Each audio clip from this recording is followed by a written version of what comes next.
یہ بھی ایک بہت بڑی بات ہے. تو ہم تخلیق کا مقصد عبادت کیسے کریں گے؟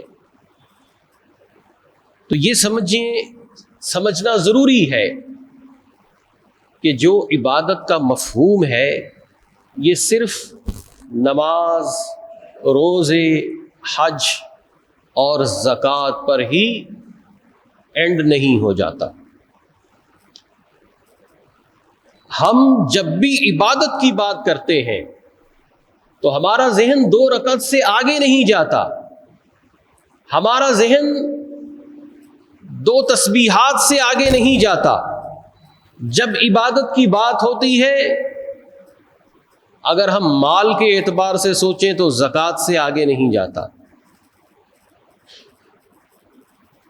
ہم عبادت کے معاملے میں بہت تنگ ذہنیت رکھتے ہیں، حالانکہ جو اسلام نے ہمیں عبادت کا کانسیپٹ دیا ہے اگر اس کو ہم دیکھیں تو پھر یقین کیجئے کہ جو مقصد حیات ہے عبادت، وہ واقعتاً لگے گا کہ یہ مقصد حیات ہی ہے.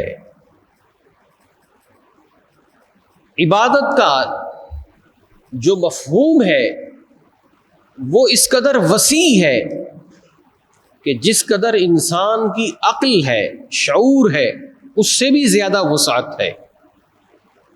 کہ عبادت کا مفہوم اللہ رب العزت نے بہت وسیع عطا فرمایا ہے. پیسہ ہی صدقہ نہیں ہے، ایک اچھی بات کر دینا، قول معروف، یہ بھی صدقہ ہے. دوسرے کی طرف دیکھ کر مسکرا دینا، اس کو بھی رسول اللہ نے صدقہ قرار دیا ہے. اور اس کے حلال کے لیے کاوش کوشش کرنا، یہ بھی عبادت ہے.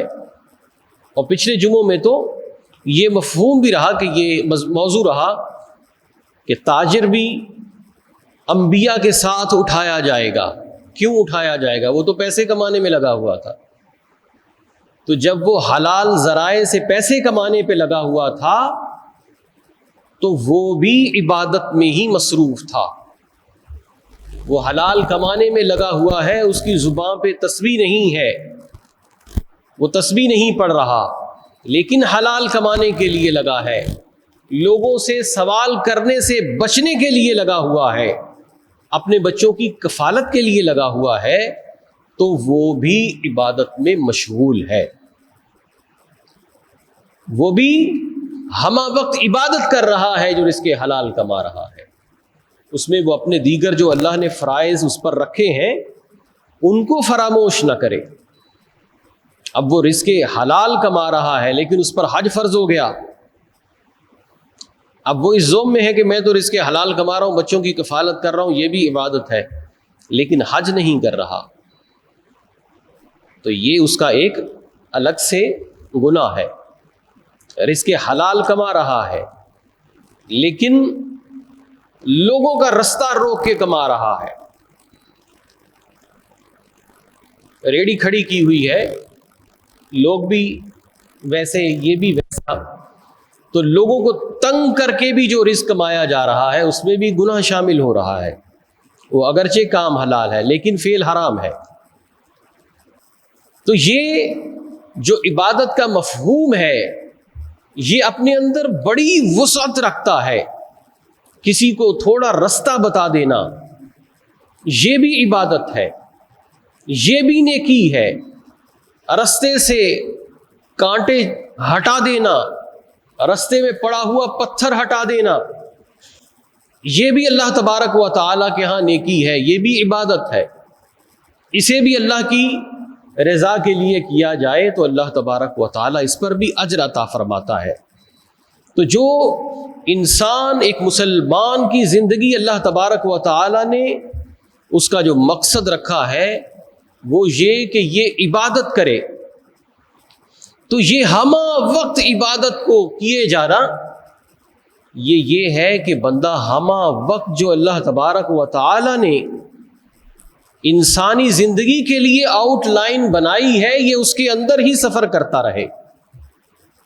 تو یہ سارے کا سارا اس کا معاملہ جو ہے وہ عبادت میں ہی صرف ہو جائے گا. اس کا سونا بھی عبادت ہو جائے گا، اس کا چلنا بھی عبادت ہو جائے گا، اگر یہ اللہ تبارک و تعالی کے دیے ہوئے مقصد حیات کی معرفت حاصل کرنا چاہے. دیگر جتنی بھی مخلوقات ہیں وہ سارے کی ساری اللہ تبارک و تعالی کی طرف سے دیے گئے پروگرام کے مطابق چل رہی ہیں.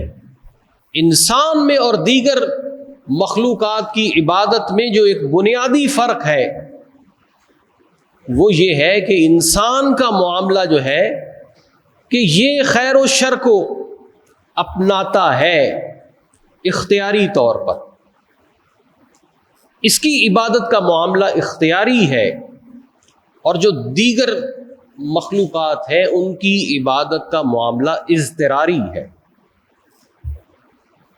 وہ اللہ تبارک و تعالی نے وہ صلاۃ اور عبادت کا پروگرام ان کے اندر فیڈ کر دیا ہے، وہ اس کے مطابق ہی چل رہے ہیں.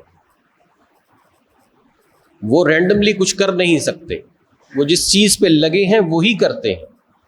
لیکن انسان کے اندر اللہ رب العزت نے خیر و شر کے اختیار کا مادہ رکھا ہے، اور اسی لیے اختیار دیا ہے تو اسی لیے اس سے پوچھا جائے گا کہ تم نے مقصد حیات جو دیا اس کو فراموش کیوں کیا. اللہ تبارک و تعالی ہم سب کو با مقصد زندگی گزارنے کی توفیق عطا فرمائے.